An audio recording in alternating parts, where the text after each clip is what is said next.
exam.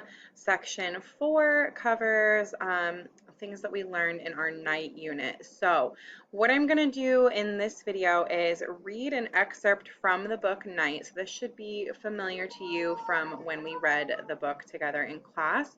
And then this excerpt is going to have questions about it on your exam. So questions 22 through 26 all have to do with this excerpt. So I'm going to read this to you guys, and then in the next videos, we're going to cover questions 22 through 26.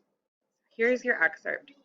And then, one day, all foreign Jews were expelled from Sayet, and Moshe the Beadle was a foreigner. Crammed into cattle cars by the Hungarian police, they cried silently. Standing on the station platform, we too were crying. The train disappeared over the horizon, and what was left, sorry, was thick, dirty smoke. Behind me, someone said, sighing, "What do you expect? That's war." The deportees were quickly forgotten. A few days after we left, it was rumored they were in Galicia working, and even that they were content with their fate. Days went by, then weeks and months. Life was normal again. A calm, reassuring wind blew through our homes.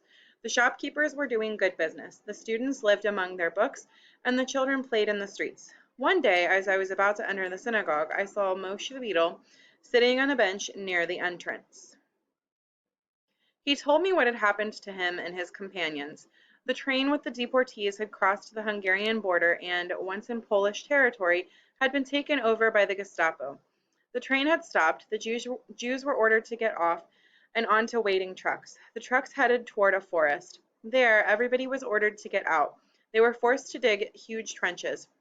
When they finished their work, the men from the Gestapo began theirs. Without passion or haste, they shot their prisoners, who were forced to approach the trench one by one and offer their necks. Infants were tossed in the air and used as targets for the machine guns. This took place in the Galician forest near Colome. How had he, Moshe the Beadle, been able to escape? By a miracle. He was wounded in the leg and left for dead.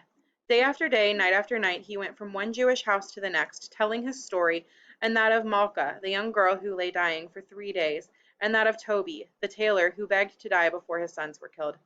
Moshe was not the same. The joy in his eyes was gone. He no longer sang. He no longer mentioned either God or Kabbalah.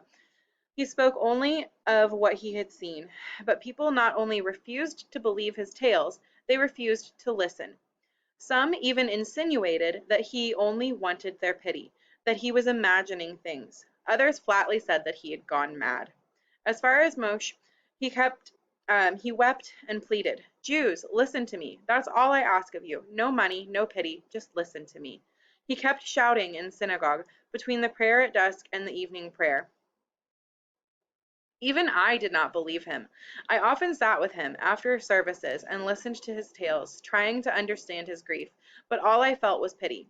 "They think I am mad," he whispered, and tears like drops of wax flowed from his eyes. Once I asked him the question, "Why do you want people to believe you so much? In your place, I would not care whether they believed me or not." He closed his eyes, as if to escape time. "You don't understand," he said in despair. "You cannot understand. I was saved miraculously. I succeeded in coming back. Where did I get my strength? I wanted to return to Sayet to describe to you my death, so that you might ready yourselves while there is still time. Life? I no longer care to live. I am alone. But I wanted to come back to warn you. Only no one is listening to me." This was toward the end of 1942.